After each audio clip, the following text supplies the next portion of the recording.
Hey guys, it's Rachel from The Little Green Lamb, and today I have my April TBR. It's really hard to believe April's here, especially because it's my last month of school. I finish up on the 8th, and then I have exams. My last exam is actually on the 27th, same as last year, so, you know, not ending any earlier.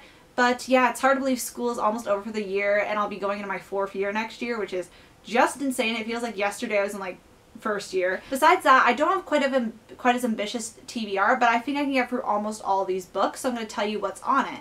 So first we have the Eris by Sarah Shepard, which is my current read. I've read the prologue, but I haven't got any farther in it.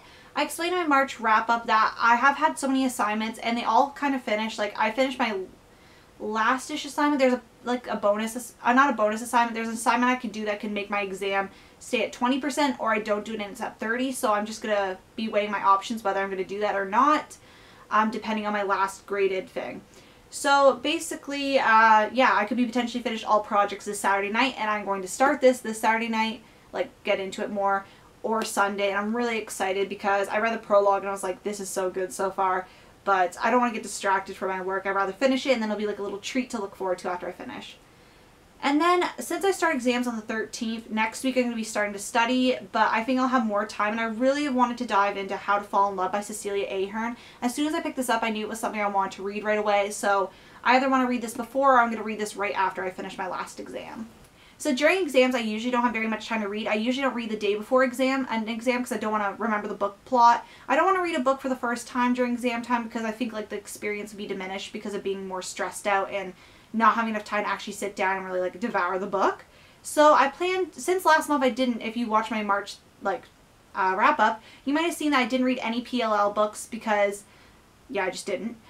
Because I had other things I wanted to get to, and I decided to do this in April, pretty early on in the month, after I announced that March was a catch-up month. If you're in the group, we're actually starting up again this month with the 14th book.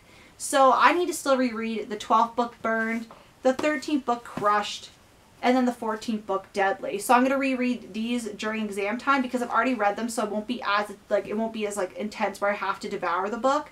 But it'll be good because then I'll be reading and doing my reread for the group, and I won't get too distracted for exams, so it works out perfectly. So maybe I might try to see if I can get the 15th book done, but this is probably enough because usually I haven't been even able to reread one a month because there's so many things I want to read, but I'm hoping exam time I can push through and read these all. The last 3 books are books that I'm going to either read, like let's say I finish the first 2 books, those 2 books I introduced at the beginning of the video, the Eris and How to Fall in Love, really early on and I still have time before my first exam. I might pick up one of these, or these are books options for after. Since I do finish on the 27th, I only have like 28, 29, 30, yeah, like 3 days to read. So I don't know if I'm going to get to all this, but these are kind of books I want to read.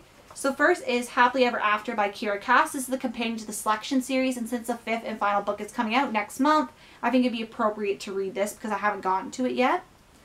And I also want to read A Night In with Audrey Hepburn by Lucy Holiday, and if I could get to the sequel, A Night In with Marilyn Monroe, that would be awesome as well. And yeah, that's basically my TBR for the month and the breakdown of how it's going to go, so hopefully I can stick to this. I at least want to read 5 books this month, and with this amount of books, I do have quite a lot of books I had to finish for school still, so I think I can push this maybe to a 12-book reading month if I'm lucky. So yes, I want to thank you so much for watching, and I'll see you guys later. Bye!